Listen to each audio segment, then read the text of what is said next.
আসসালামু আলাইকুম প্রিয় শিক্ষার্থী, আশা করি তোমরা সবাই ভালো আছো, সুস্থ আছো এবং স্বাভাবিক আছো। আজকে আমরা বিজ্ঞান বইয়ে তোমাদের বিজ্ঞান বইয়ের যে অধ্যায়টি নিয়ে আলোচনা করবো সেটা হলো অষ্টম অধ্যায়। আমরা সপ্তম অধ্যায় নিয়ে অলরেডি 4টা সৃজনশীল দিছি 2 দিনে। তো ওগুলো পড়লেই তোমাদের ইনশাল্লাহ কমন পড়বে পরীক্ষায়। আজকে আমরা অষ্টম অধ্যায় নিয়ে আলোচনা করতেছি। দেখো, অষ্টম অধ্যায়ের প্রথমের 1 নম্বর প্রশ্নটা তোমাদের স্ক্রিনে দেওয়া আছে। তোমরা দেখো এখানে ক নম্বর প্রশ্ন কি বলছে, কয়লা কি?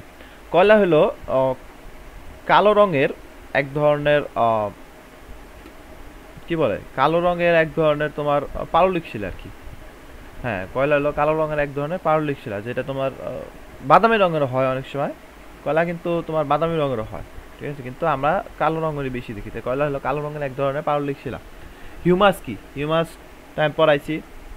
হিউমাসটা হলো মূলত মাটিতে বিদ্যমান জৈব পদার্থ।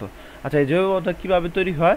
এই জৈব পদার্থটা মৃত গাছপালা, মানুষের দেহ তোমার অনেক দিন ধরে মাটির নিচে থাকলে তারপরে এখান থেকে এই তোমার হিউমাস বা জৈব পদার্থ সৃষ্টি হয়। জৈব পদার্থের মধ্যে কী কী থাকে? প্রোটিন থাকে, চিনি থাকে, অ্যালকোহল থাকে, চর্বি থাকে, লিগনিন থাকে, ট্যানিন থাকে, এগুলাই মোটামুটি। আরও কিছু অ্যারোমেটিক যৌগ থাকে, ঠিক আছে। তারপর হিউমাসের ইয়েতে তোমাদের বইয়ে দেওয়া আছে একটা একটা প্যারা, ওটা একটু ভালো করে দেখবা। তা বি এর বৈশিষ্ট্য কি? বি হলো পানি ধারণ ক্ষমতা খুবই কম। তাহলে পানি ধারণ ক্ষমতা খুবই কম এমন মাটি কোনটা? পানি ধারণ ক্ষমতা খুবই কম এমন মাটি হলো বালু মাটি। কারণ বালু মাটিতে কি থাকে না, পানি ধারণ ক্ষমতা থাকেই না, মানে ও পানি ধারণ করতেই পারে না, ঠিক আছে। তো এর জন্য পানি ধারণ ক্ষমতা খুবই কম হলো বালু মাটি।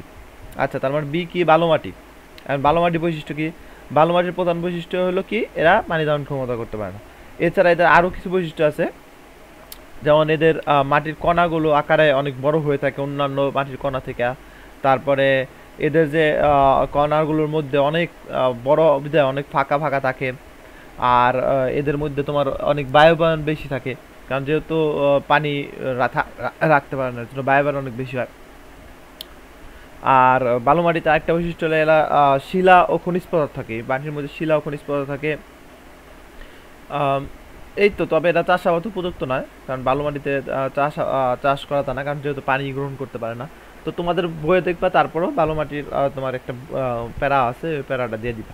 আচ্ছা, এবিসিডি এর মধ্যে কোন মাটিতে উদ্ভিদের জন্য প্রয়োজনীয় পুষ্টিকর উপাদান বেশি থাকে? আচ্ছা, এবিসিডি কোনটা কি এটা জানতে হবে। এ প্রচুর পানি ধারণ করতে পারে, এটা কি? পানি ধারণ করতে পারে হলো কাদামাটি। কাদামাটি অনেক বেশি পানি ধারণ করতে পারে। 2, পানি ধারণ ক্ষমতা একেবারেই কম, এটা হলো বালু মাটি, কারণ এটা কি পানি ধারণ ক্ষমতা করতে পারে না। সি, বি এর চেয়ে পানি ধারণ ক্ষমতা বেশি, এটা হলো পলিমাটি। পলিমাটি বালির থেকে পানি ধারণ ক্ষমতা বেশি। আর ডি, পানি ধারণ ক্ষমতা ভালো এবং দ্রুত নিষ্কাশনও করতে পারে, এটা হলো দোআঁশ মাটি, ঠিক আছে, আঠালো মাটি, যেটা যে পানি ধারণও করতে পারে আবার তাড়াতাড়ি নিষ্কাশনও করতে পারে। আচ্ছা, উল্লিখিত 4 প্রকার মাটির মধ্যে তোমার কি মনে হয় কোন মাটিটা সবচেয়ে বেশি তোমার পুষ্টিকর উপাদান থাকে? তোমরা জানো যে সবচেয়ে বেশি পুষ্টিকর উপাদান থাকে অবশ্যই পলিমাটিতে, ঠিক আছে। তো পলিমাটিতে কি কি পুষ্টিকর উপাদান থাকে, কেন থাকে, এগুলো তোমাদের পলিমাটির একটা আলাদা প্যারা আছে তোমাদের বইয়ে, ওই প্যারাটা দিয়ে দিবা। তারপর আমি কিছু আলোচনা করি, সেটা হলো তোমার ফার্স্টে দেখো কাদামাটির যে ব্যাপারটা, কাদামাটির কি থাকে? কাদামাটিতে কণাগুলো কি থাকে? খুবই শুকনো থাকে, এদের মধ্যে তোমার ফাঁকা জায়গা থাকে না, একদম সরু হয়, তার মানে এর জন্য পানি নিষ্কাশিত হতে পারে না। আর পানি নিষ্কাশ না হলে কি হয় না, এর মধ্যে তেমন ফসল ভালো হয় না, এবং তোমার কি হয় না, খুব তাড়াতাড়ি সব জিনিস পচন ধরে। কিন্তু তোমার আবার বালি মাটিতে কিন্তু পানি ধারণ করতে পারেই না, যার কারণে কি হয় না, তোমার ফসলও হয় না এবং পুষ্টিকর উপাদান রাখতে পারে না, খুব বায়ুবয়ন হয়। কিন্তু তোমার পলি মাটি হলো এমন একটা মাটি যেখানে তোমার খুব সহজেই কি হয়, পানি নিষ্কাশনও করতে পারে। আর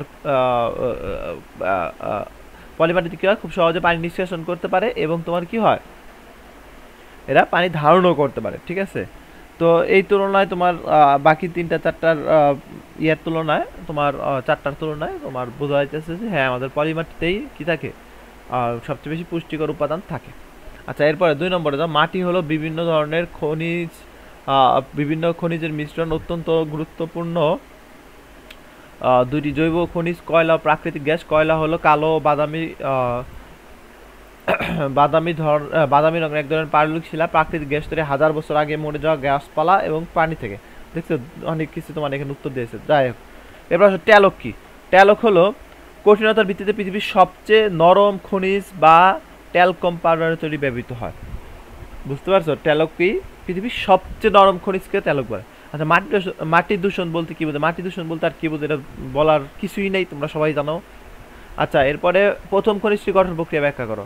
আচ্ছা মাটি হলো বিভিন্ন খনিজের মিশ্রণ, অত্যন্ত গুরুত্বপূর্ণ দুটি জৈব খনিজ কয়লা ও প্রাকৃতিক গ্যাস। কারণ প্রথম খনিজের কি চাইছে? কয়লা। কয়লার গঠন, কয়লার গঠন কিন্তু তোমাদের আমি ভালো মতো ক্লাসও বুঝাইছিলাম। কয়লার গঠনটা দেখবা তোমাদের বইয়ের একদম শেষের দিকে আছে।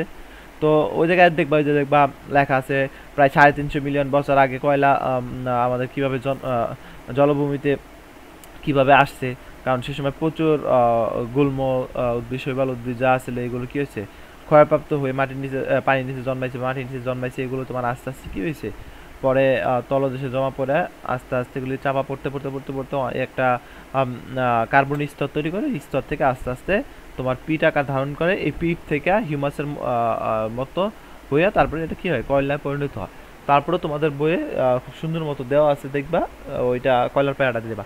আর দ্বিতীয় খনিজটি প্রক্রিয়াকরণ ব্যতি রেখে ব্যবহার উপযোগী হয় না সঞ্চিত। দ্বিতীয় প্রাকৃতিক গ্যাস।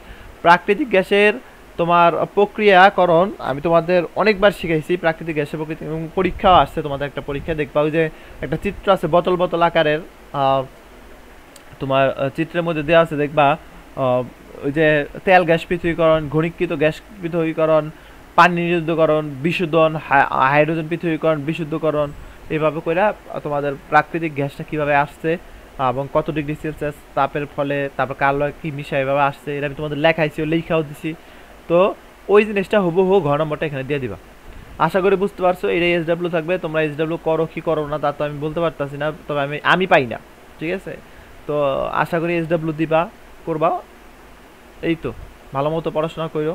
ধন্যবাদ সবাইকে।